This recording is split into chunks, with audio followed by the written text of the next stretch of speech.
It's more than just steel and gears. It pulls you in and doesn't let go.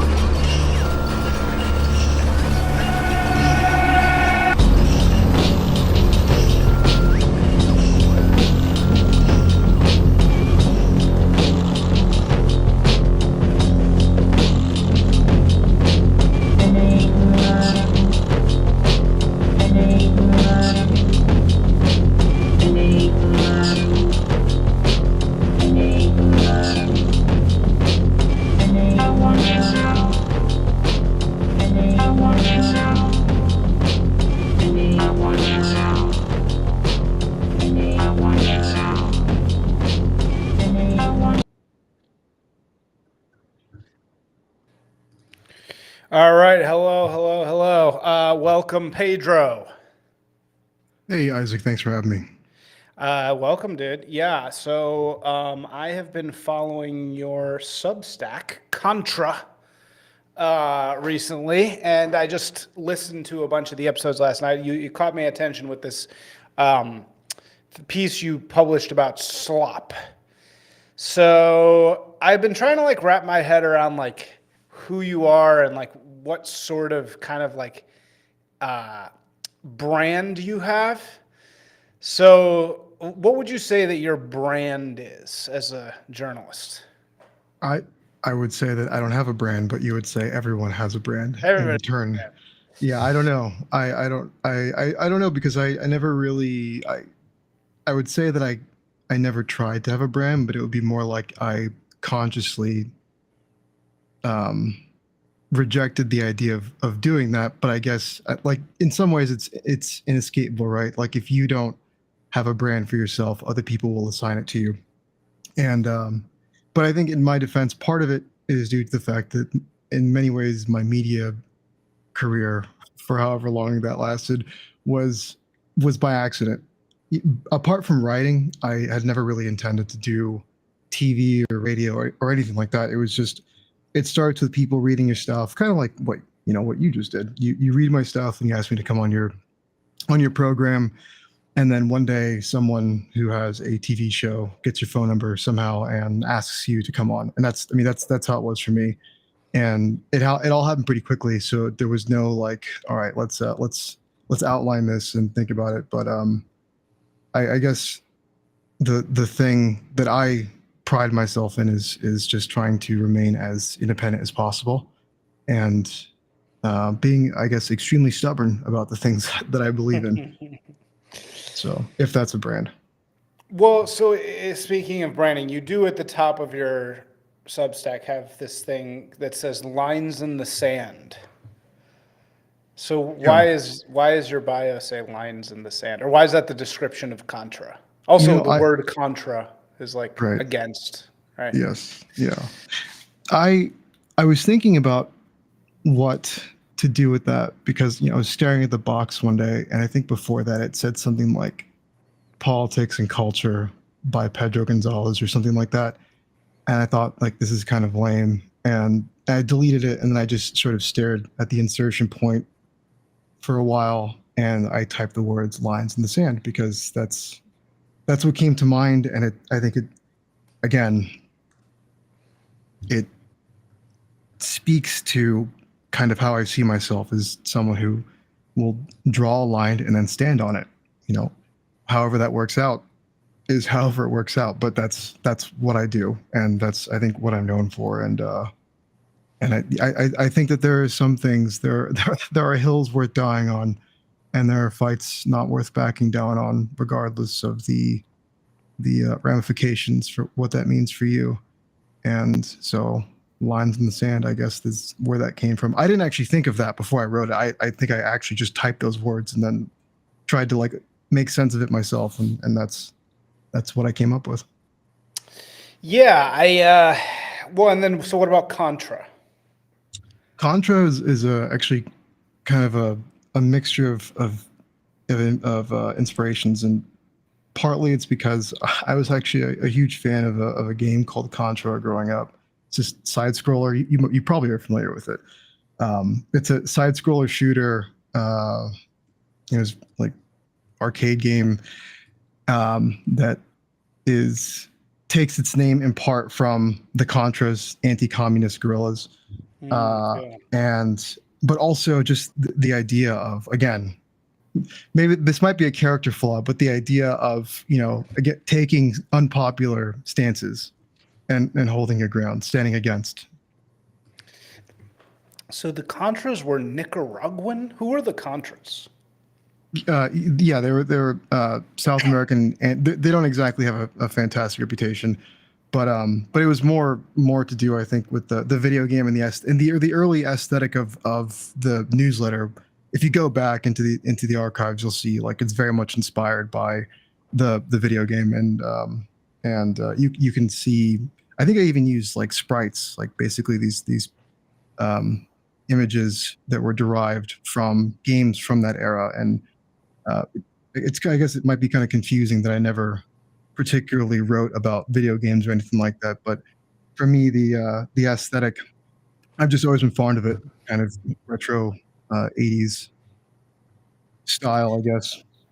Yeah, kind of. What's that called?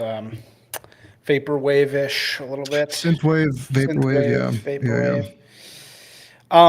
Yeah. So in listening to your work, kind of back to back, especially because I was listening to it on Substack, which I find I do more and more. Like listening to the articles through Yeah, the I app. was listening to the articles read by the AI voice, Right. which is quite good now. You know what it really reminded me of? Your work, and this is what I'm going to give you your brand right now. Okay. Thank you for the free consultation. It really reminded me of Adam Curtis. Are you an Adam Curtis fan at all? That sounds familiar. So Adam Curtis is this British documentarian who he puts together okay, so just by way of to give people a sense of what we're talking about, your past 3 articles are about kosher slop, AI whistleblower who got killed, and then the hair loss, how hair loss prevention drugs is like turning men into women. Yes. And so Adam Curtis is this great British documentarian who, the reason I called this episode The Century of Slop, he's known for a documentary called The Century of Self. And he's a master at connecting all these dots together in this very specific way. And your work just really reminds me of Adam Curtis. And also, Adam Curtis is a notoriously great stylist. He's got great music and like really cool aesthetics and stuff. And I don't know. I feel like you're the new Adam Curtis. I feel like you're a Hispanic Adam Curtis. That's what. Oh, well, thanks. Yeah. I think I appreciate that. That's very nice branding. Check out The Century of the Self. It's great. It starts all about Bernays, and then he has one called Hypernormalization that was recent, that was really good. He also has a really good one called All Watched Over by Machines of Loving Grace. Yeah, he's so cool. His work is really, really good. And and I think the way that you approach things is very critical, and your voice reminds me of his. It's like you explain things in this same sort of way that he does. So yeah. Well, thanks. I appreciate that. Yeah, I mean, it's really just for me about curiosity. Like the story about the drug that people have been taking in order to forestall hair loss, which is sold by companies like Hims. That really just started because I saw someone, I think it was on Twitter, someone was talking about it, that, like a young guy who, looks like he works out a lot, saying that, this drug ruined my life, that it feminized my face. It had horrific consequences for my mental health, for my sexual health. And, even after I stopped using it, this stuff persists. And I looked through the replies and I saw tons of people, notably a lot of people that seemed to be fitness oriented, who were saying the same thing, that basically the drug feminized me. and like no one told me this was never clearly explained, you know. And then it turns out that the company Merck that brought this stuff to market under the brand name of Propecia, I believe, has actually been sued several times because they really don't disclose, you know, as much as they should, and they're not as transparent as they should be unless you put a gun to their head and sue them. And you know, for example, they didn't on U.S. labels, I believe that they did not disclose that people who had taken this stuff had experienced suicidal behavior and suicidal ideation, and that was they only did that because of a lawsuit.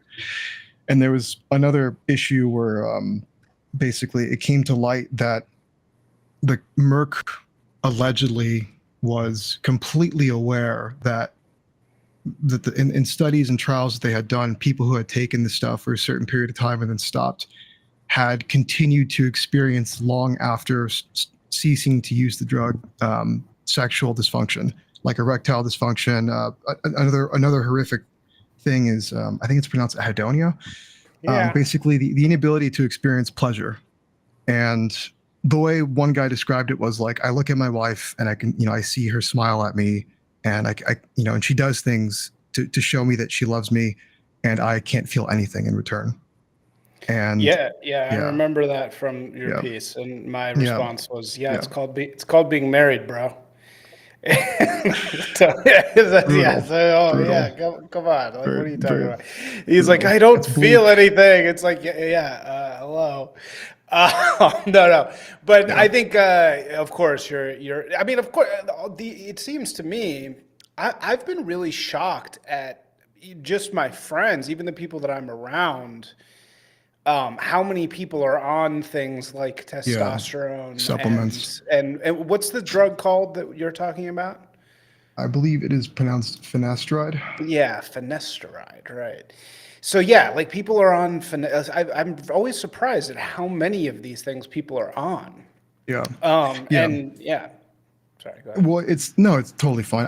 The thing that I concluded at the end was, is it this stuff is everywhere, and it's not just medication, right? Like, you know, we all are familiar with at this point with phthalates and endocrine disruptors, and basically chemicals they put in our food that they don't tell us about, and the fact that they will, you know, damage fertility and things like that, and or result in a variety of different horrible diseases in the long term if you consume enough of it, like microplastics and stuff like that. Like, everyone is familiar with that, and in turn it encourages people to you know, lead healthier lifestyles. But then this was interesting to me because a lot of the people that I saw talking about this were into leading healthier lifestyles. You know, like I said, the majority of the people that were responding that I saw who were saying that they had experienced horrible side effects were people that were fitness oriented. And so it's a touchy subject, but it occurred to me that even before, you know, kind of confirming this through research, that one of the main drivers of the rise in popularity of this stuff is male influencers. And it makes sense because it coincides with, you know, the idea of looks maxing, and like I wrote in my article, like Giga Chad memes, and basically, you know, looking your best self and getting in good shape. And there's obviously a lot of reason to do that, and I agree with that. But taken too far, this is what it looks like. A bunch of like male influencers selling people the, you know, an elixir of youth, and without disclosing that actually this stuff is going to turn you into a girl in some ways. And you have to be careful because, you know, I don't want to shame people or make fun of people that have taken this stuff, because I totally get it. It's hard, I think, for men to talk about why they feel insecure when they start to experience hair loss, because, you know, guys just aren't supposed to talk about that, right? If you're a guy, you're supposed to suffer in silence. But in turn, when you take this stuff and you start to notice that you can't perform in bed, or you start, you know, experiencing these horrific side effects, you're probably also less inclined to talk about it than, you know, if you were, let's say, a woman or something. Because again, it's humiliating. And so that's why I tried to approach it the way I did. But that really just started with me becoming curious about this drug. Yeah. So is it reversible, any of this stuff? The people who get these feminizing effects? What are the effects, Yeah. first of all? And then is it reversible? Do we know? Uh, the post finasteride syndrome is it's not even recognized as a real thing by a lot of medical bodies, and but it can include everything from like erectile dysfunction to low libido, genital numbness, neurological symptoms that range from like suicidal ideation to like brain fog, chronic fatigue, muscle wastage. There's a whole variety of issues, and it falls under the umbrella of PFS. But the problem with PFS is that it's little understood, little studied, and like I said, a lot of it's not really recognized universally as a real thing. And that's another reason why these people who are experiencing this, it's so horrible for them because there's not a lot of like support or understanding for them. Yeah, and like many things in the pharmaceutical world, it's like, yeah, there's sort of every incentive not to talk about it, right? Yeah, yeah. But yeah, that's how that got started and why I did what I did with it. So, what's your take on this sort of? Are you a health guy yourself? Are you a supplements guy? No, it's interesting because my background before I got into journalism was in basically I don't know how else to put it, physical stuff. Like I was a trainer at a couple of different gyms. You know, I was into like boxing and Muay Thai, Yeah, and I because you're a even big taught that guy. for a while. You're like a big, handsome Mexican. We've been waiting Thank for you. you, Pedro. We've We've been been waiting for you waiting. to run for office. I'm one We of need the you. I'm one of the okay ones. No, I'm just kidding. No. I I hate that Indians, was not Mexicans. That's the let's get it straight.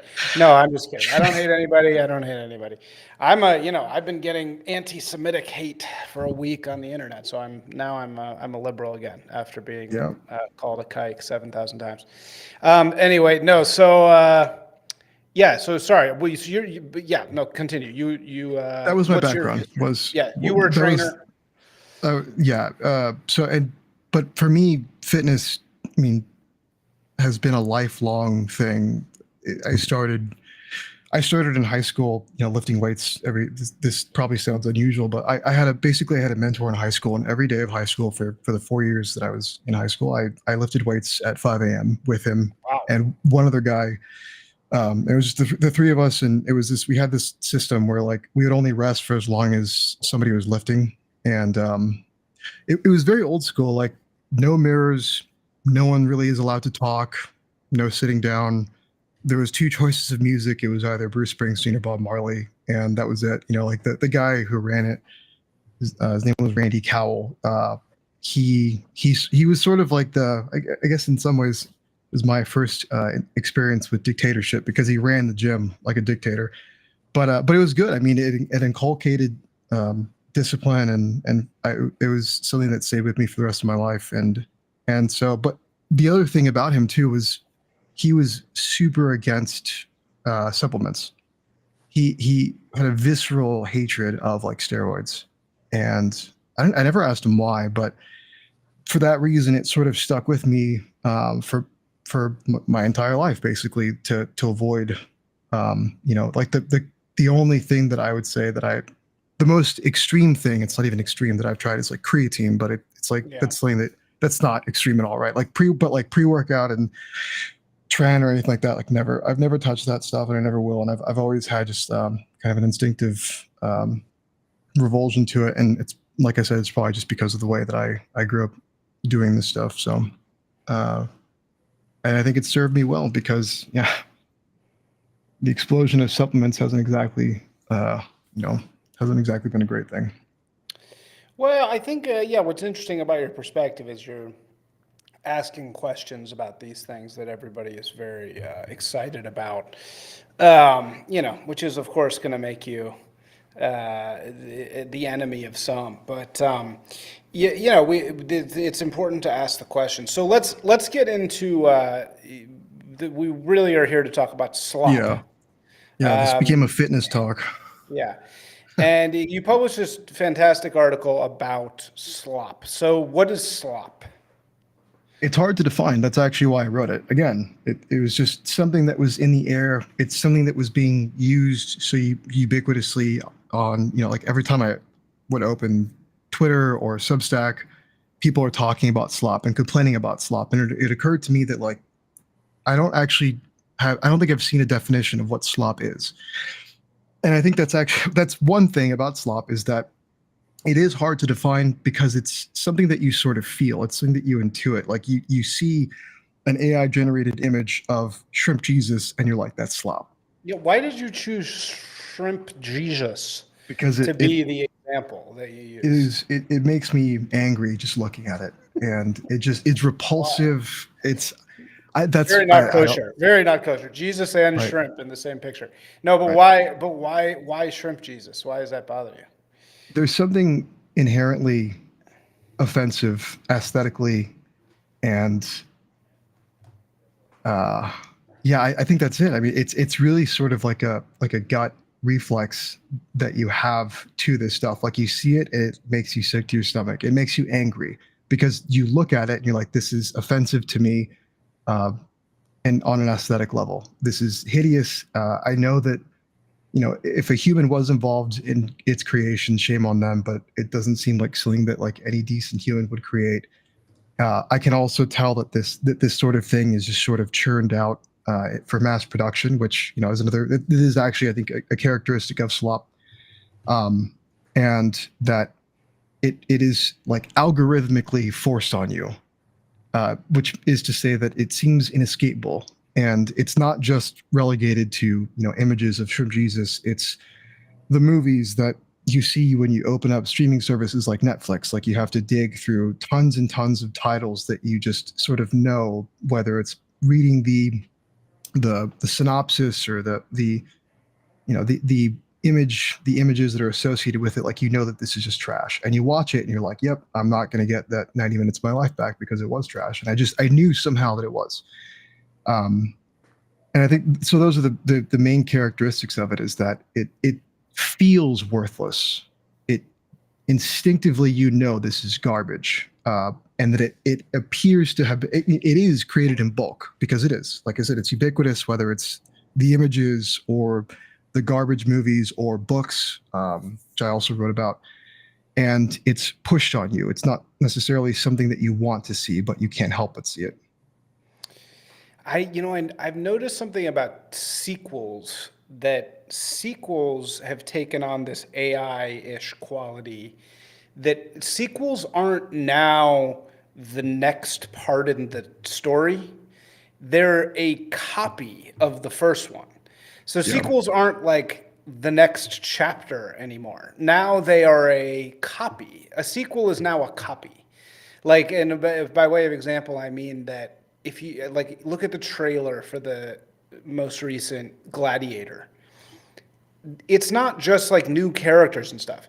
It's new characters doing the same exact moves from the first one.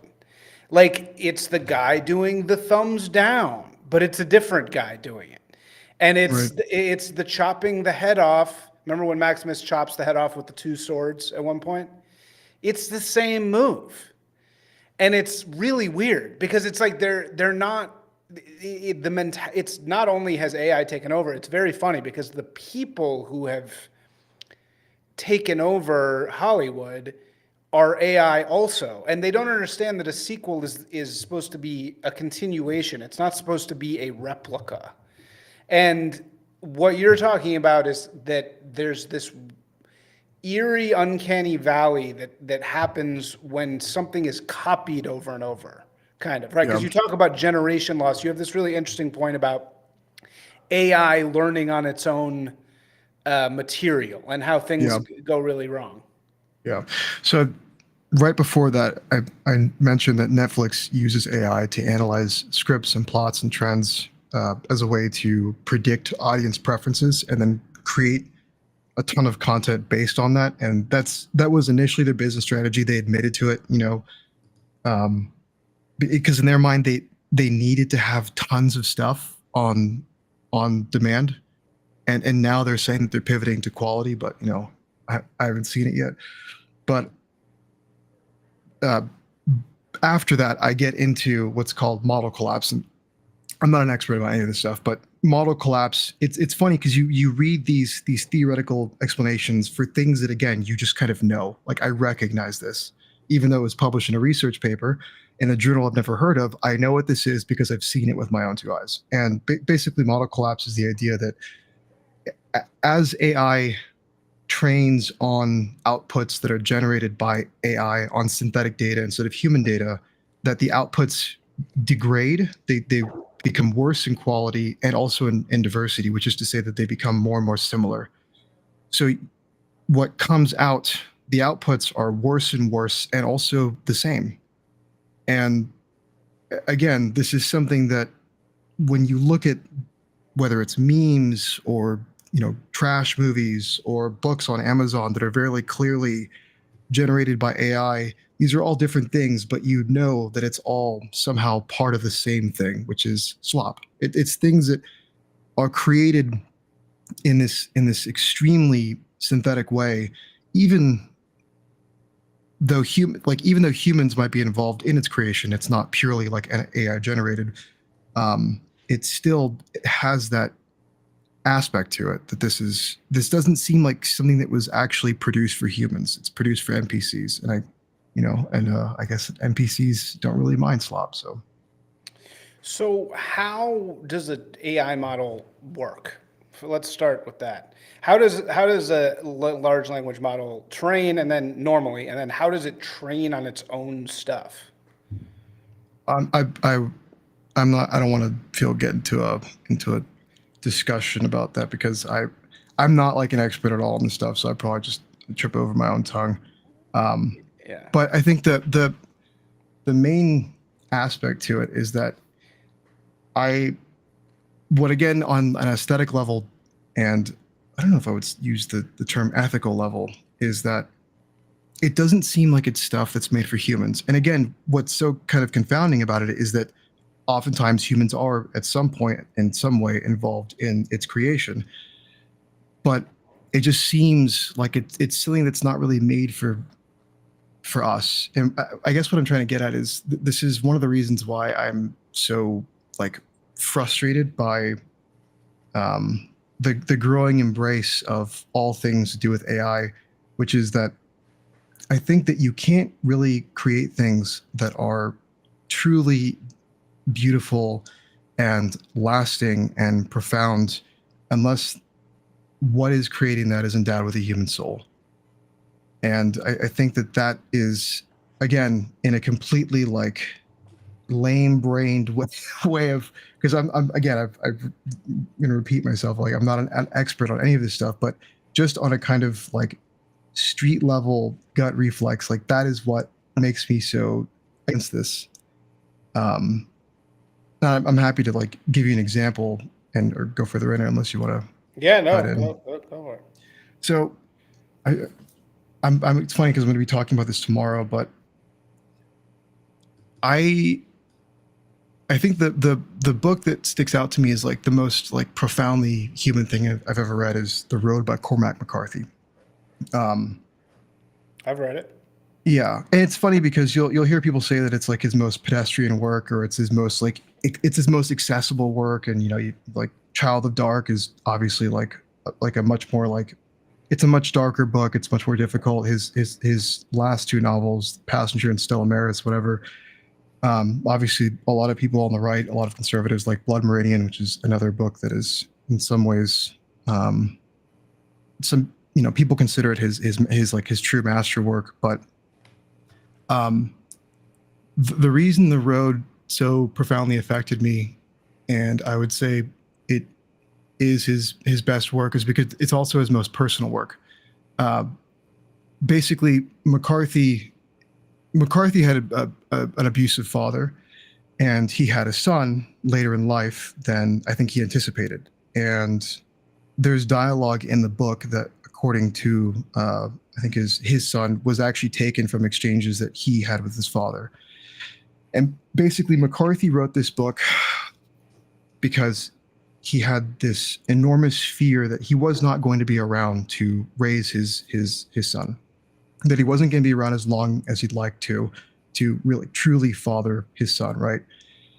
And the whole book is basically about a child who is born into a world that is dead and probably not coming back. And it raises this question over and over of why would anyone even try to stay alive in a post-apocalyptic scenario like that, right? Is it even ethical to, like, if you have kids, to let them live knowing that there's probably not going to be a better future for them? And basically the answer is to that question of how could you possibly even consider staying alive in that situation? And the answer, as silly as it might sound, is that the answer is love. And which is to say that, like, the only way that humans could truly live forever, contra the longevity biohackers, is through love, and the love that we pass on to the people around us and to our children. And that is the way that links are added to, like, the great chain of being that stretches on and on beyond us and back to us. And that's the only way to pass the torch. Or in the book, the man always says, we keep the fire. And it is such an affecting book because it came from that tremendous anxiety that McCarthy had for his son and for the world that he was going to leave behind. And I don't think that as sophisticated as anything artificial or technological can get, I don't think that it could ever create anything like that because it doesn't come from a human place. And so again, on my bug-brained opposition to this stuff, it stems from that. A revulsion to people that think that anything technological could ever create something like that comes from a place like that. So it's funny, the father theme, because that's also in No Country for Old Men. It's also got that father son theme, particularly at the end. I don't know if you've ever read that. It's interesting because fire is a feature, and so Blood Meridian begins with, we're introduced to the kid around a campfire, and then the epilogue also involves the fire, which I think is, if you remember the epilogue, it's what appears to be the marking out of a fence line. So the book begins in basically kind of like you're introduced to a lawless place. Wait, we're talking about Blood Meridian now, right? Yeah, and I'll get back to No Country. Blood Meridian begins with this lawlessness, no civilization. By the end of the book, you're getting to sort of like the beginnings of civilization, the marking out of a fence line, the marking out of a boundary, the creation of a civilization, right? And then you get to No Country for Old Men, and there's that vivid dream that is described where his father is carrying a flame inside of a horn and riding out ahead of him, and he says that I know that my father, that he'll be waiting for me out there in the dark when I get there. Yeah. And then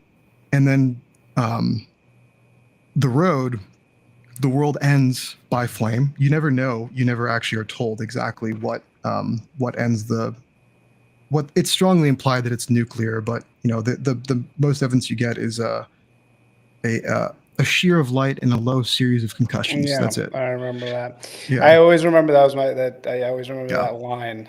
Yeah. And then so the world dies by flame, and it seems like in McCarthy's mind, it's also by flame that we keep it alive, because again, the father tells the son, like, we keep the flame.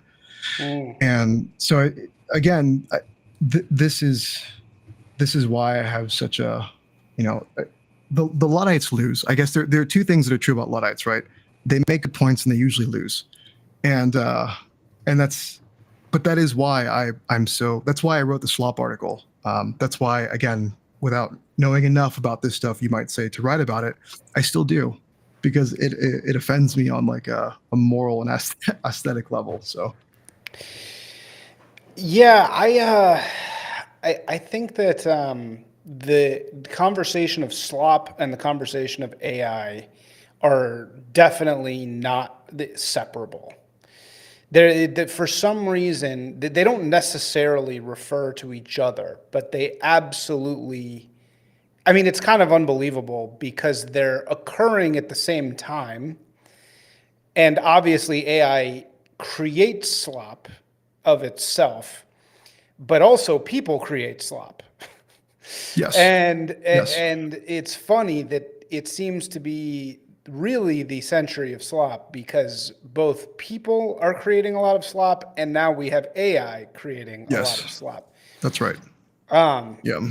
So it's interesting also that it was funny because remember when AI, have you used it at all? Have you played around with ChatGPT or with Midjourney or anything like that? Yeah, I've used I try not to. Actually, I think about this a lot, and every time that I did use it, I felt tremendously guilty. But like, yeah, I've used it to make like art for articles. Yeah. But then I used to make my own with Canva strictly, and then there was a period where I used it, and every time I did it, I always felt like a hypocrite. And now I've started. I then after that, I started going back to just making my own with Canva and settling for the fact that it's not going to look, the way I wish it would, but I would rather make it myself. So there's something I used it obviously when it first came out. It was cool to toy around with, and also yeah, as an article writer, I'm also an article writer. Probably the best possible function of AI is that it's really good at making those silly allegorical images that you put at the top of an article. Right. Right? Like, it's like when the New York Times or the Wall Street Journal writes an article about like your savings isn't the inflation is hurting your savings. And it's like at the top of it is this like painting of a piggy bank that's like breaking, you know what I Yeah, mean? yeah. And it's like those are already slop. So it's like AI is great at making these like allegorical images for you to put at the top Yes. of an article. So I Yeah. was all excited about it. And I also used it to make like invites for things. And it's crazy how it was really exciting for about 5 seconds. But even now, like a year later, you go back and look at that stuff you were making, and it looks horrible. It like Yeah. looks, it's because it's like, it's weird what it does to, because I think kind of as you're saying, there's no artfulness to it at all. There's no craft, right? And when there's Yeah. no craft in something, it looks shitty. It looks sloppy. And whereas opposed to say that you went back and looked at some New York Times image from those eras when people had to cut out a little collage and they actually had to cut it out with their fingers and put it together and make like a silly little collage image. Those things probably look amazing now because there was like a craft, right? Whereas, right, it's like there's kind of this, is it Faustian bargain with AI where it's like, yeah, it's easy, but it ages so quickly. Like it's instantly old. The second it comes out, it's instantly kind of like already like you can see it's like when you look at old CGI. You look at old CGI and you're like, how the hell when I watched this did this not look terrible to me? That's how AI looks like a week later. Yeah. Yeah, it's funny. Growing up, I had a preference for like 80s slasher movies that didn't use CGI and like not just slash movies, but like The Thing, right? The Thing, Yeah, great movie. Evil Dead, that sort of genre where again, instead of CGI, because that sort of thing wasn't common or developed yet, they relied on just blood and guts, gore, corn syrup, whatever. And some movies still do that. And movies that do involve like horror and monsters and fantasy and instead rely on actual makeup and animatronics. Like I actually, a good example, funny enough, is Hellboy, the first one. There were a lot of things that they relied on just makeup and things like that. And I actually practical effects, I think. yes, practical effects. There you go. Yeah. But anyways, growing up, I had a preference for those older movies that were forced to use practical effects as opposed to like bad looking CGI that you could just tell, like, because it wasn't, really sophisticated yet. And I hated it. I've always been kind of put off by it.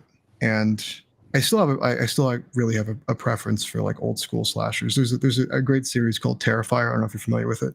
Dude, But I still have not seen it, but everybody talks about how great it is and Yeah, how like is secretly great. based it is.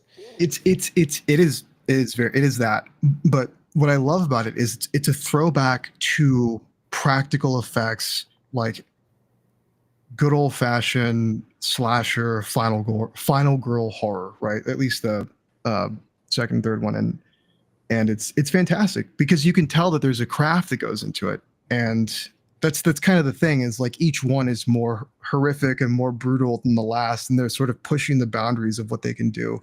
Really? And it's So yes, it's just like yeah, horrible kills. Is that what it is? Just yes, like really disgusting and yes, horrible. absolutely, yes. It's I think this during a screening of the second one, some lady like puked and passed out, and it's the one of the only movies that I've seen, and this is growing up watching movies like this, is one of the only movies that I've seen that I actually kind of winced and turned away. Really? And Well, do you remember yes, what it yeah, was? Do you remember what the worst kill was? I think it was there's an infamous bedroom killing scene of a teenage girl, and it is so over the top that it was for a moment there I was like, I don't know if I'm gonna make it, like I might have to avert my eyes for this one. But that's part of it, is they're pushing the boundaries of what they can do using like practical effects, and I think it is based in some ways. But anyways, yeah, I'm sorry, I don't how did we get to this discussion? How do we get to blood Well, we're and just talking guts? about slop. I mean, we're talking about, Yes, and I okay, think what we're saying is, I think what we're basically saying is that one of the definitions of not slop is that there's seriousness in the craft Yeah, of what you're yeah. doing. You're actually creating something. Have you ever seen True Detective, the first season? I'm sorry, I don't want Yes, to. dude. I think that this is related Oh. to what we're discussing. Okay, so I watched it after reading The King in Yellow. Are you familiar with The King in Yellow? So I know that that's in part of the inspiration of season one, but I Yeah. haven't seen it. Yeah, or I haven't read it. It's basically all of it. Like, so I have two editions of The King in Yellow, which might be indicative of some kind of like mental illness. But one of them has an introduction by Nick Pizzolatto, Oh yeah, and who wrote the series? right. And so after I read it, I was like, oh, I should watch this series, because he alludes to it. He doesn't reference it by name, but he says like that he came back to the book while writing a gothic police procedural. It's like obviously True Detective, but so The King in Yellow is a bunch of short stories. They're all connected by themes and characters, and there's one called The Mask, which is about a love triangle between a sculptor, a painter, and a woman named Genevieve. And the sculptor Boris is in a relationship with Genevieve, and Genevieve secretly loves Alec, the painter. And basically, what this short story revolves around is that the sculptor has derived a formula from this play called The King in Yellow, which you never actually read or encounter. It's just referenced throughout the book. And the thing about the play is that everyone who comes into contact with it goes insane, and it's sort of spreading like a meme. I mean, it's basically like a meme that is driving people insane. It either makes them kill others or kill themselves. And Boris implies that he got this formula from reading The King in Yellow, and what it allows him to do as a sculptor is take living objects and dip them in a pool of liquid, and in an instant they're converted to perfect marble statues that are white as snow and glowing from within somehow. And so in other words, he's fabricating art and he's mass producing it, and everyone around him is really put off by it, because it's very alarming, and it's difficult to talk about this without any plot spoilers. But do you mind? Yeah, no. Okay. Spoil away. Okay. So basically,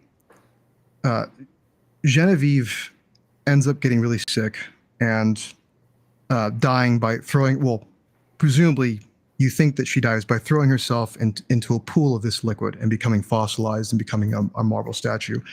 Boris is heartbroken at the revelation that Genevieve actually loves his best friend Alec, and Alec is humiliated by it, but he becomes also really sick and kind of falls into like a weird, like multi-week long delirium from fever. And in that time, Boris kills himself. He shoots himself in the heart.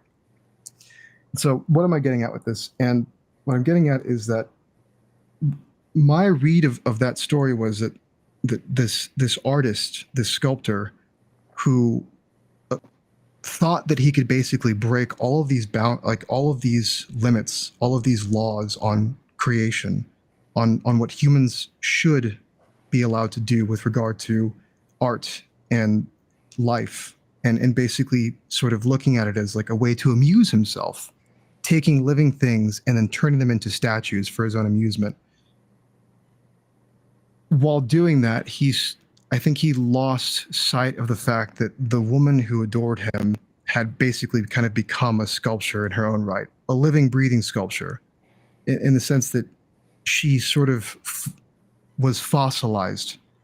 And because he was so involved in this, basically meddling with forces, or you could even say technology that he shouldn't be, completely lost sight of that, and in a way sort of abandoned his humanity. And the end result of that was the woman who initially loved him,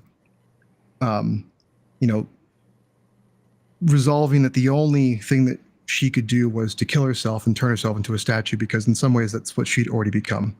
Now, this is one of the stories where there's actually a happy ending, but it stuck with me because somehow it seems related to the stuff that we're discussing about AI, about basically falsifying art and mass producing it for our own amusement in a way that seems just deeply inhuman. I don't know if any of that made sense, but Wait, what was the happy ending? Basically, after Boris is dead and Genevieve turns herself into a sculpture because she's so distraught at realizing that she hasn't been living really for the longest time, so she might as well just become a sculpture. Alec enters this a room where she is, and you don't know if this is a hallucination, but it ends with Genevieve, who was until that moment a sculpture. She opens her eyes and stands up before him, and then the play ends. So it's implied that she actually lived, or you don't know if it's a hallucination, because again, the running theme of The King in Yellow is that everyone who comes into contact with the play will go insane and start to see things that aren't really there. And Robert Chambers, the author, never makes. He deliberately writes in a way that kind of obfuscates this, and it's sort of it's fascinating because this is a book that was published in 1895, and it was so ahead of its time. And Pizzolatto talks about this as well, that this is someone who was essentially writing for the 21st century in 1895. How did you find it? I like H.P. Lovecraft, and I was talking one night to a friend about it, and he said, if you like Lovecraft, you'll like Chambers, the author. And I wasn't really familiar with Chambers, and he said basically there's a line from Edgar Allan Poe to Robert Chambers to H.P. Lovecraft, and Chambers influenced Lovecraft. And I don't know how much time we have, but there's a whole discussion of The King in Yellow that I think is super fascinating and really relevant to some of the things that are happening today. But I picked it up and I read the plays, or not the plays. I read the short stories over and over actually before we did this, because again, something about it seems really relevant. And it makes, once you read the book, the first season of True Detective becomes even better, because you understand like the references and how carefully Pizzolatto tried to recreate the environment of the book. Well, I'm a huge True Detective season 1 fan. I've always said that it's the best ever, best season of TV ever. I've always been a big booster of it. Maybe this is a good segue into Slop, because the 3rd season of True Detective is a perfect example of slop. Well, and then the 4th is like ultra slop. But what's so funny in the span of True Detective is Season 1, he hits gold, and he hits gold in large part because of his director, who is Kerry Joe Fukunaga, and they can't stand each other. But that magic of them it being in competition with each other, Pizzolatto and Kerry Joe Fukunaga, makes this incredible, amazing thing, that I didn't know that. can only exist in this time. It used to be Hollywood used to work in such a way that people had to, you would have had to stick with your guy. You know what I'm saying? Like, Yeah. or people were allowed to act insane much more. But they get separated, they get pushed apart, and then Pizzolatto does season 2 by himself, or with a really shitty director. I think James Wan or something. Some like, I don't know if he's like a Fast and the Furious guy.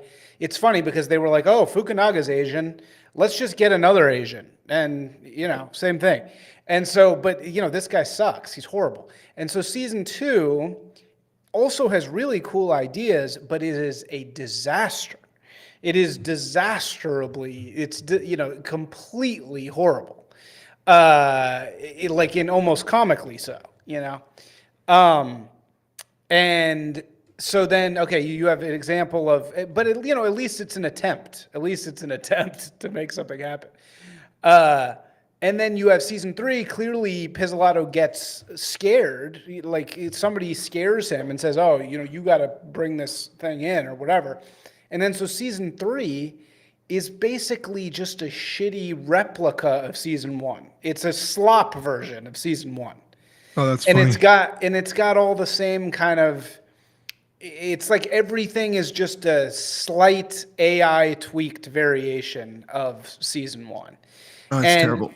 Yeah, and that's what Hollywood can do now. That's what Hollywood has become, a slop factory, and it's become a slop factory because it only knows how to create, I call them deep fried versions of things that existed before. And a deep fried just means a copy of a copy of a copy of a copy, right? And in a way, the copying is, for example, you use this great diagram, which I should actually pull up in your piece. Which the New York Times. Yeah, it's this diagram of generation loss when let me find it. Substack. Here we go. Like what generation loss is the process of when a copy is copied over and over and over again, it starts to take on this weird, haunting look, right? And that's what a deep fried meme is. A deep fried meme is a simulated version of that, where you're simulating what would happen if this thing was copied on top of itself, copy of a copy of a copy of a copy of a copy. And that's what generation loss is. And it creates this weird thing. So yeah, you have this great diagram here. Okay, here it is. So what is this diagram? Do you want to tell us what this diagram is?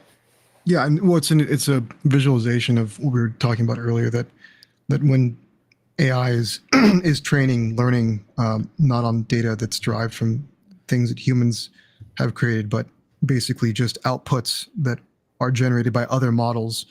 And then it creates an output. Each output that it creates gets worse and worse and more similar. And it's, that's really it. You get this reduction, both like that synthetic outputs, I guess, just resemble more and more over time like trash. I don't know that there's a whole lot more to it. Well, to your point that you were saying before, this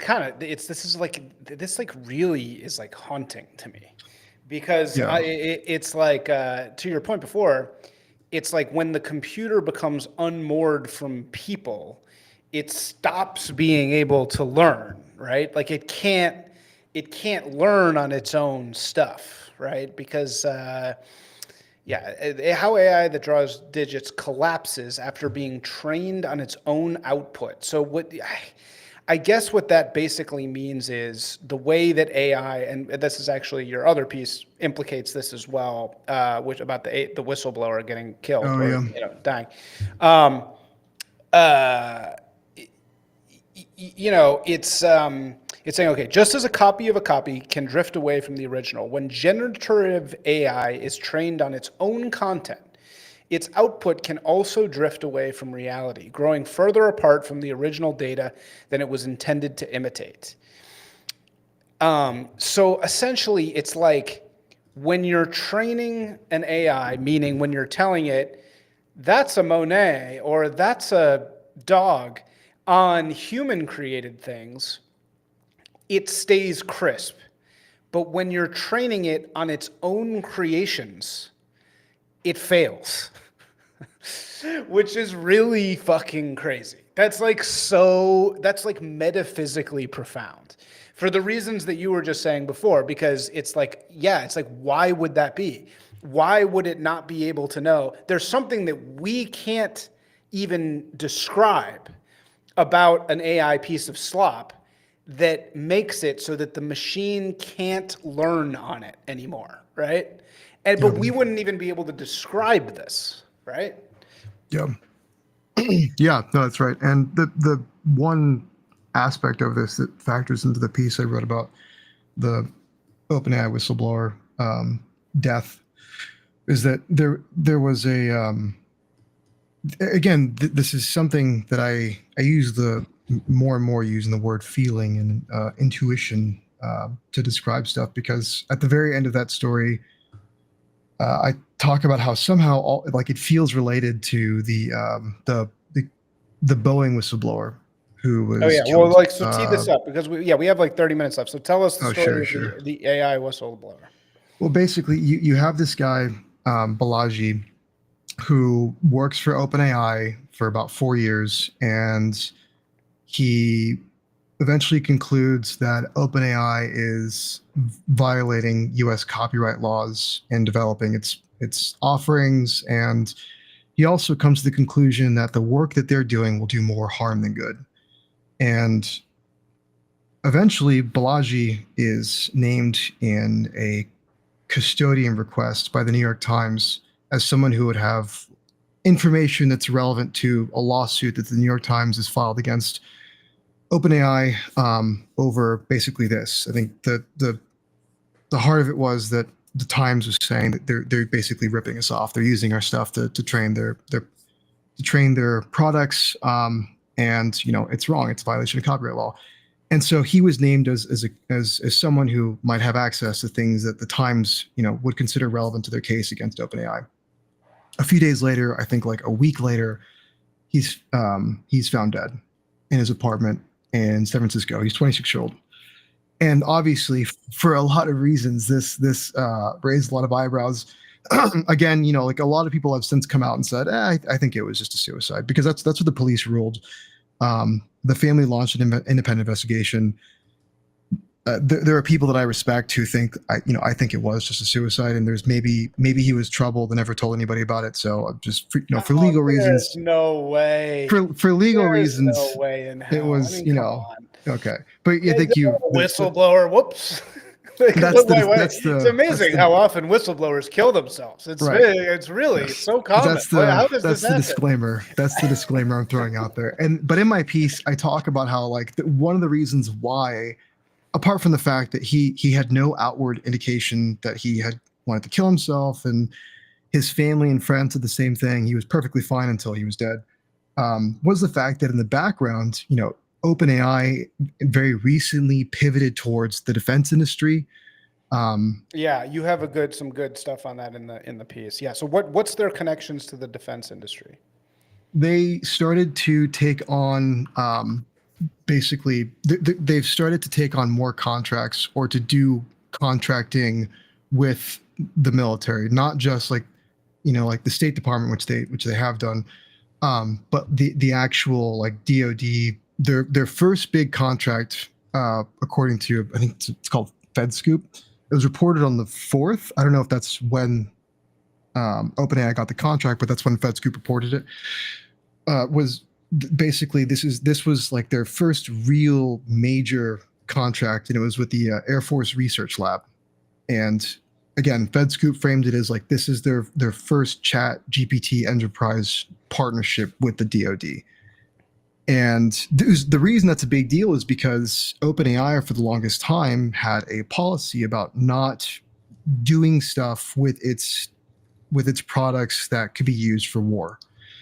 And they quietly, I think there's a story in the Intercept that I cited, that they quietly went back and redacted that policy right before they start pivoting towards trying to get those juicy defense contracts. So in other words, they went back on their policy of like our stuff is not going to be used for military purposes. Wow, Just, I didn't know that. That's yeah. That's not in the did you yeah, it is. Yeah. Oh, the if you pull going. it up, I didn't know they went back on a policy. That's yeah. If you can pull it up if you want, but the Intercept, the Intercept reported on it that they changed language that explicitly prohibited, that they said like we're not going to allow our stuff to be used. Just kidding. And this all happened last year. And so that's what was going on in the background of this. And that's why so many people were like, okay, so you're telling me that this guy was a whistleblower at like a gigantic AI company that was just now pivoting towards huge defense contract, like towards basically integrating itself into the military industrial complex, and then he turns up dead, because there would be implications for the times, like for all the copyright lawsuits that are being waged against OpenAI. There would be implications for pivot towards the defense industry. Catastrophic. Like it is. So it is connected, and again, that's why people are like, oh, it's a suicide, really, just like John Barnett, the Boeing whistleblower who was like shot to death, like that was a suicide, right? And then there's always the girlfriend. The girlfriend always says, "Oh, but I think it was really just a sad tragedy. I think it was just a sad suicide." And it's like it's never that. Is it ever that? It's never that. Come on. Remember, I always think about Michael Hastings. That's the number one. I think. Remember that? That sounds so familiar. Hastings was the guy who wrote the article about General McChrystal. He was like kind of like a muckraking but smart journalist. It must have been for Harper's or something. I don't remember. He wrote a piece about McChrystal. He wrote like a bad expose about McChrystal, and then sure enough, 3 days later, or like a month later, he dies in one of these things that you can tell this is one of the ways they kill people. His car accelerated then exploded, like late at night. And his girlfriend said, "Oh, I think it's just a sad." It's spooky. A sad mistake. It's like, no, there's no way that's a sad mistake that your boyfriend's car blew up. It's one thing if you get in a car accident. It's another thing if your car explodes while it's driving. It's like, give me a break. So, they kill people, man. They definitely kill people. Well, the point that I made at the end was that ironically, because Balaji had talked to the Times about what he calls, what is called hallucinations. And hallucinations are, from my understanding, it's basically when AI fabricates false information that leads to the uncanny valley. Like this, it's information that's false, but when you see it, you're like, that seems real. And real. The example that I used was when Apple recently started using generative AI for their news services, and Apple pushed out a notification. It was a BBC notification, and the headline stated that Luigi Mangione, is that how you pronounce his last name? That Luigi had the guy that killed the United Healthcare CEO, that he had killed himself. So a ton of people got a notification from the BBC, and it said United Healthcare killer, commit suicide. Wow. And let's, on the one hand, that's exactly what Balaji was talking about, and on the other hand, it's eerie, because you can imagine no one being surprised about that headline. You know what I'm saying? It's like the hallucinations of artificial intelligence came so close to creating this uncanny reality Right. And it was just I don't know. Somehow it all seemed related and also alarming. And yeah, it's at the end of my story where I talk about it. And yeah, But the hallucinations bit is different than the fair use bit, right? I mean, the copyright problem. yeah. Well, I Those don't are think he different issues. didn't he just mentioned it in passing, and like my brain just connected that to the Luigi thing, and also then connected that to a line by Joan Didion who uh, we tell ourselves stories in order to live. And I think it's the beginning of the White Album where she talks about all of these like horrific things that are happening. You know, like parents who leave their daughter on in the middle of the freeway in like rush hour traffic, and she runs to a fence and like clings to it for dear life. And then I think when the police finally rescue her, she wants to be like reunited with the parents that left her for dead. And the point Didion is making is like I don't know what to make. Like I don't I see a bunch of like images in front of me and I'm trying to sort of put a narrative line on it, but it doesn't make it's like kind of like she's describing like life has sort of become a series of hallucinations that don't really make any coherent sense. And our job is to sort of try to create a narrative line that makes sense of that stuff. Yeah, And it right. becomes We more want to confusing, tell I guess, when you stories. introduce AI into it. So So I think that I'm not an AI doomer. I'm an AI skeptic, I think. yeah, yeah. In the sense that I think everybody in tech really wants this to be the nuclear bomb. They want this to be nuclear energy. They want this to be the computer. And that's why Sam Altman just got a $500 billion line of credit. Him and Larry Ellison. It's No like, one's okay, alarmed five about hundred that, by the billion way. dollars. It's like That's so weird. that's also just a meaningless number. It's like, okay, it's just you have unlimited money. Just say you have unlimited money. So like you can't even spend $500 billion. Like it would be really hard to spend $500 billion. You're talking about So Stargate, right? yeah, Stargate. Do you know Yes. anything about Stargate? They just said that they want to build. It's isn't this is a joint venture that also includes Larry Ellison, doesn't it? The CEO of Oracle. And Yeah, yeah, maybe. yes, it does. It's him, Sam Altman, Larry Ellison, and I think there's another company that's involved. I don't recall it, but the thing that was alarming to me, and of course, there's like a lot of euphoria and triumphalism right now, and you can't be a wet blanket. But when you have Sam Altman and Larry Ellison teaming up to do a $500 billion project where they're saying we're going to make a supercomputer that can make customized vaccines like on the drop of a hat and cure cancer and all this stuff. This is the same Larry Ellison who last fall, I think, was talking about how the coming surveillance, like AI powered surveillance state, is a good thing because when everyone is monitored at all times of their lives, they're on their best behavior. It's the panopticon. That's been the theory for a long And time. It's the everyone's like, "Oh, this panopticon. sounds awesome." I'm like, "I don't know if it sounds. I don't know No, if I it don't sounds think awesome." I think that sounds horrible. Yeah, I mean that's kind of a different thing. I think that Yeah, the biggest we're I actually think what's happening to humanity right now is as I said before, it's literally we're approaching a metaphysical change that's not actually technological. All these previous advancements like nuclear energy and the computer and all these things that were so hugely important. First of all, when all those came out, they didn't have this postmodern reference of something in the past that they were like. I think they probably did in a way. Computers probably not, right? Computers, they were slow. There was one thing, then there's another thing. It's kind of like, it developed slowly. The actual semiconductor, speaking of magazine writing, there's a great article by Tom Wolfe about the guys who created the integrated circuit. So basically semiconductors, which made computers possible. yeah. Nobody knows Robert Noyce. Nobody knows who any of these people are. They're a bunch of guys from Grinnell, Iowa.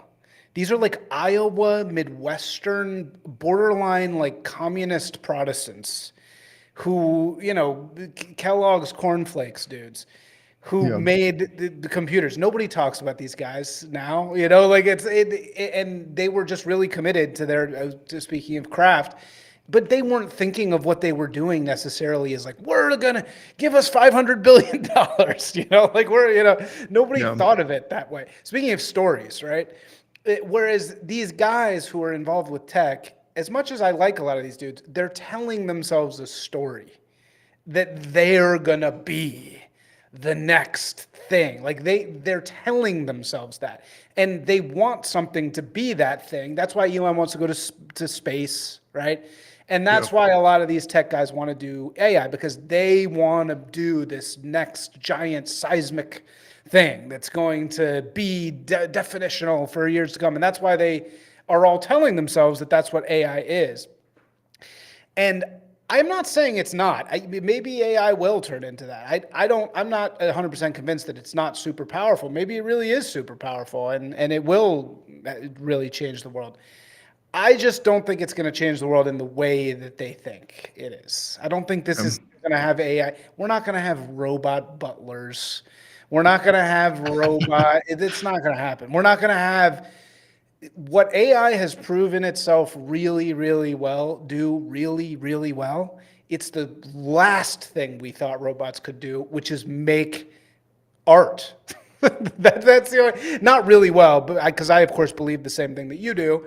I mean, AI is just a mediocrity machine of art, right? It's a slop machine. That's what it is.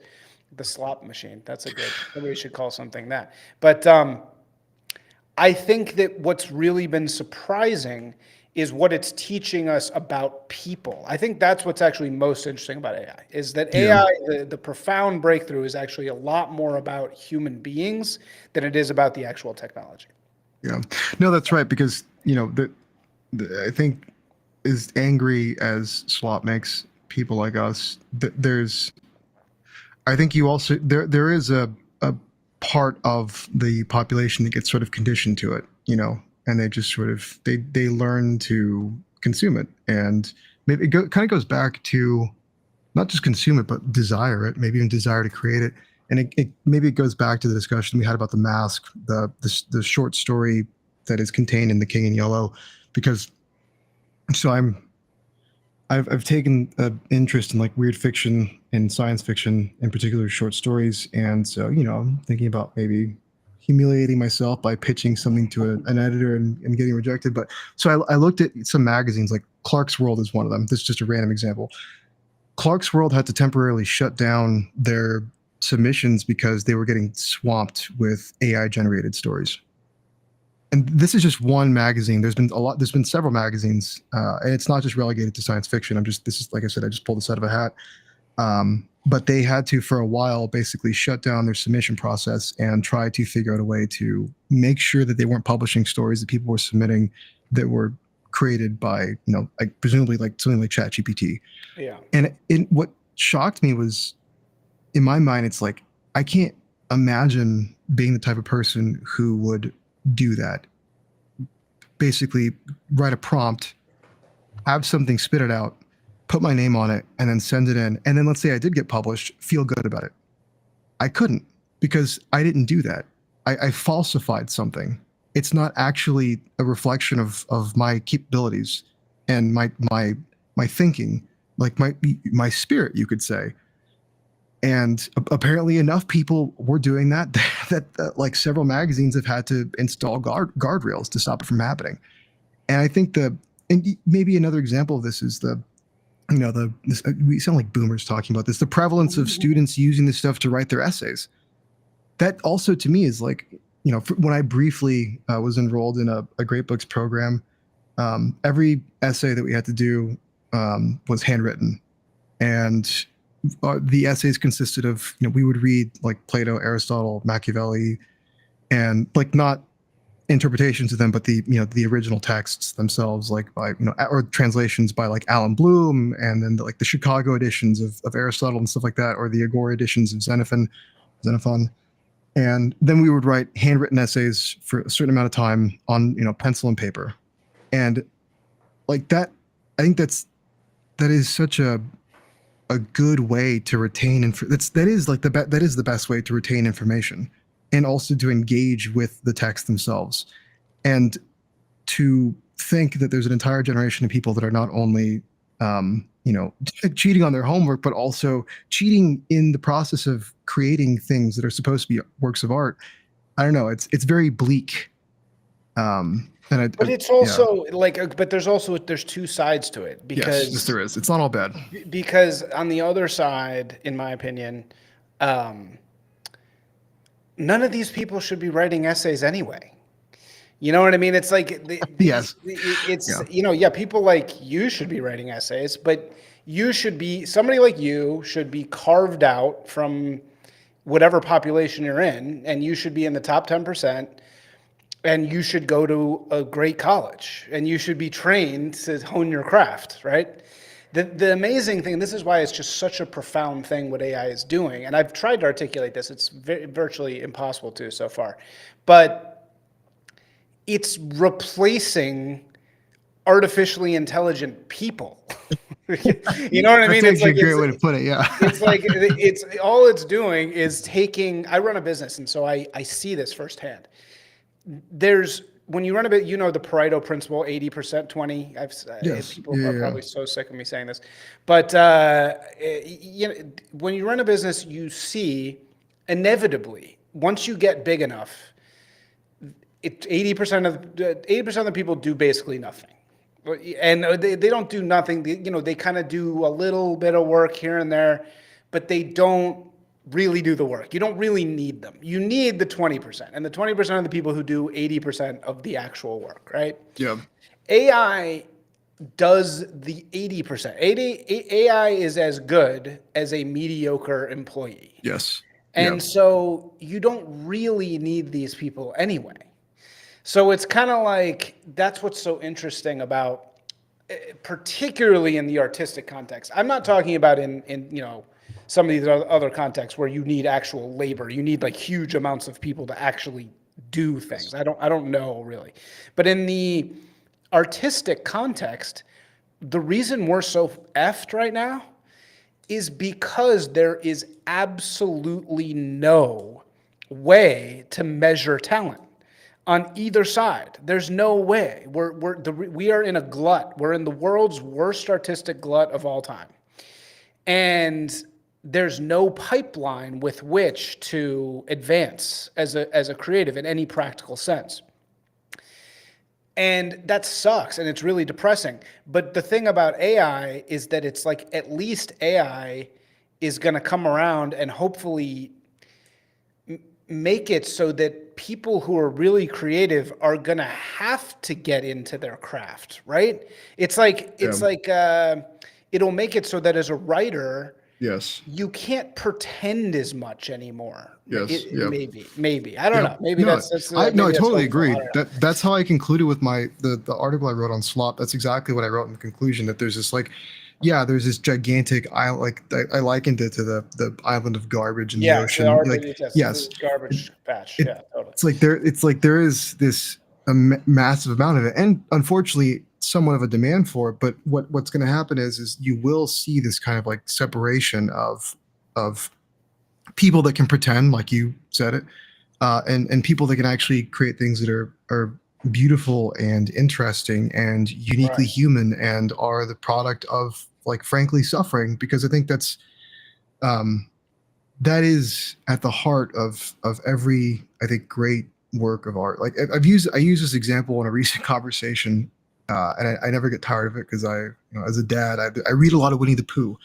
Well, Milne, as you might know, the reason Milne created Winnie the Pooh and the 100-Acre Wood was because he went to war, and he saw his friends get blown to pieces and shot in the face. Like he experienced that firsthand, and so he goes home and he creates this place where he tries to basically arrest childhood for as long as possible for his son, and for all children like his son, because he knows like what awaits in adulthood: suffering, war. As much as there is pain and all, and joy and all, as much as there is joy, there's obviously this is someone who is riding with the specter of war in mind. And that's how you got Winnie the Pooh. Was a father saying, I need to create a place that my son can go to, and will always be there for him. And at some point, because we all, it sounds so dumb, getting back in touch with your inner child, but it's actually a real thing that happens, because all that means is kind of rediscovering your creative side, and which happens when you become a parent. I think it's a lot of parents go through this. Like they'll find themselves remembering things from their own childhood as they learn to raise their own children, and that's how you got, like I said, that's how you got Winnie the Pooh, was the atrocities of war. And you can't create that sort of thing. You can't fake that sort of thing. You can't fake the heart that goes into those things, whether it's something as cute as Winnie the Pooh or whether it's The Road by Cormac McCarthy. Right. I think you're exactly right. It's like you can't, and as we've seen, the AI can't survive on its own. It can't make it on it's proof. We have proof, the diagram. It falls into generation loss, and it gets fuzzy. It can't survive without the heart, without the human heart there. And what I'm hoping is somehow this will boil off. I mean, because we also live in this society where everybody is told that they're an artist. Everybody is told that they're an artist, and so it's just so crowded. And everybody's creating, and then social media, so everybody's making stuff. Whereas, if all of that can be kind of replaced, or they all rely on AI to fill in, because all they want to do is just get it done with. Maybe this will lead to an easier revelation of people who can actually make things that are original. And it has to come from pain. It has to come from darkness. It has to come from, I had one of the best pods I've ever done on here. I had this guy, Brian Chow, on here, and he kind of, in our discussion, he explained that great art not only has to be beautiful, or, at least well created, aesthetically interesting and unique and crafted and all that. Not only that, it has to be really great art. It has to be revelatory, meaning that it has to reveal something unseen. Yeah. So the reason why, if you made a Monet, we all love Monet, right? We all agree Monet, one of the greatest. If you made a Monet painting today, nobody would care at all. Right? The reason is because at that time, the way he was revealing something, of a way of seeing the world that had not been revealed before. That actually the regime at the time, it's even better if the regime doesn't really want you to reveal it, right? I mean, and if you put any art through history through this test, you'll see all the great artists are doing this. They're revealing something that hadn't really been seen before, right? And Slop is the exact opposite of that. Slop is... That's a great way to put it. Only what was before, right? Right. Yeah. It's nothing original. It's based on something. It's a copy of a copy of a copy. Yeah. It's a copy. And it's funny, we make it sound like Skynet is about to come online. You're talking about ship Jesus in reality. But no, but it's deeply frustrating. And you just, again, if you care about...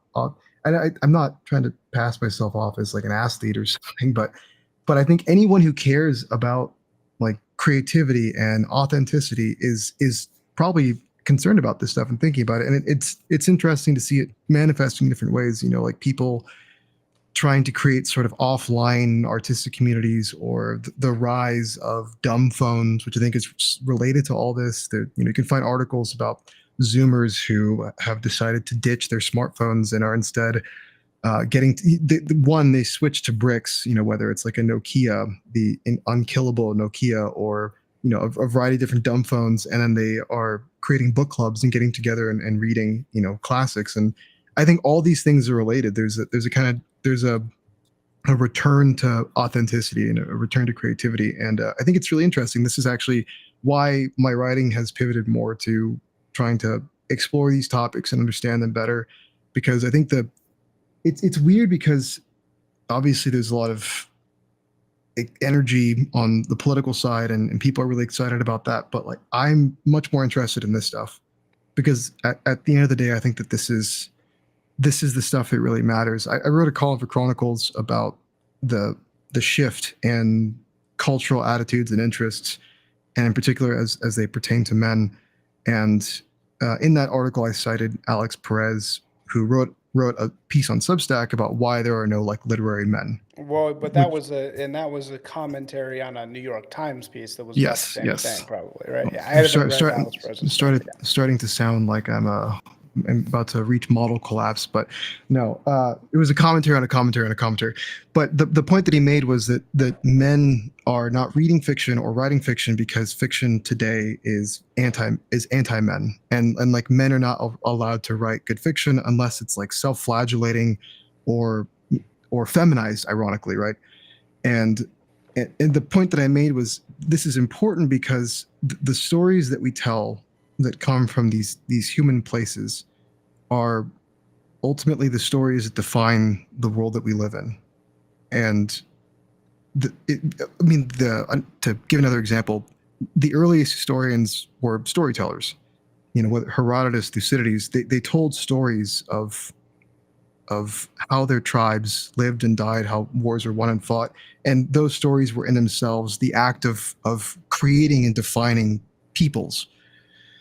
And not a whole lot has changed, I think, and that's why I think that this is so important, and in many ways maybe more important than hot takes and political commentary, because these are the things that will outlast us. Well, hot takes are going to go away now. I mean, it's not hot. Politics is about to get so effing boring. I think it already has. Yeah, Yes, I can just feel it. It's like, oh my Yeah. God, I do not care about Yeah. even the like. I love Trump. I know that you're not a Trump guy. I'm a big Trump guy, but the speech. People are like, listen to that inauguration speech. I was like, I've already heard this speech 17 times. I don't need to hear this again. People forgot how fucking boring politics is, man. Yeah. And so it's like people are not gonna. It's so funny. I just wrote a piece for this Frontier magazine actually about this. It's so crazy how every political person says the exact same thing, which is culture, culture, culture. They all just they're like, culture. The most important thing is culture. The most important thing is culture. And they don't do anything about it, but they love talking about it. Yeah. And now the big battle, the real battle now, all the woke shit, all this race shit, this is all going to go away now. And now there's about to be, because Trump won, we won. There's now going to be the real battle begins now. And it's going to be it's going to be what we're talking about. It's going to be Telling the story. Yeah, it's going to be the fight against like the death of like human storytelling, I think, right? Like the human cultural instinct. And that's really the real fight that we're going to. All right. Well, dude, thank you so much. I should, this is like a good place to stop. Is there anything else you want to say about Slop before we go? No, just resist it, I guess. Don't imbibe. Don't. No, that's it. That's really it. I just don't give in, because like I said, I think as much as it's ubiquitous, it has to be in part because you're being encouraged and perhaps conditioned to consume it. So don't do it. It's easy, but don't do it. Yeah. Listen to the thing with it. It's really funny how bad people are. How do you detect? What's your go-to method for the Slop meter? Yeah. What's your? It's gut, man. it's a gut feeling, and I think that if you have any sense, again, I'm not like a scholar or an aesthete or anything like that, but I think if you just have, I think you're both of those things. I think you're both a scholar and I think if you have any sense of taste, which I think it is kind of like it's a reflex, you'll just know something in your gut tells you this is crap. Whether it's Gladiator, the sequel to Gladiator, which is garbage. And it's funny because everyone knew it was going to be garbage when they saw the trailers for it. Just like there are all these these things, all these themes that taken together, you're like, this is trash. I've seen this movie before. I've seen this movie before. It wasn't called Gladiator 2. It also wasn't called Gladiator 1, but I know it's trash. And I think you just have to listen to your gut. And yeah, that's it. Yeah, I think you're right, man. It's about honing that taste. But don't put yourself down, man. You obviously you're a dude. You have read all of these. If you read Yellow King, man, so you obviously are an aesthete of some kind. All right. Well, where can people find you? What's your plans? What's your plans, Pedro? What are you going to be doing? How are we gonna see you again?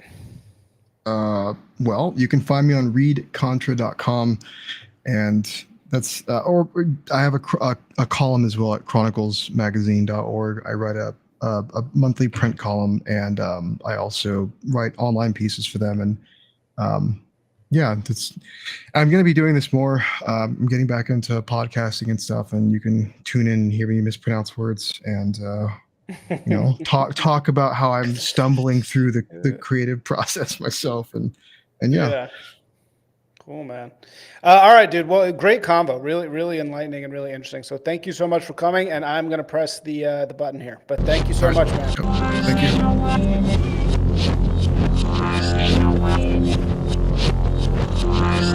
Thank you.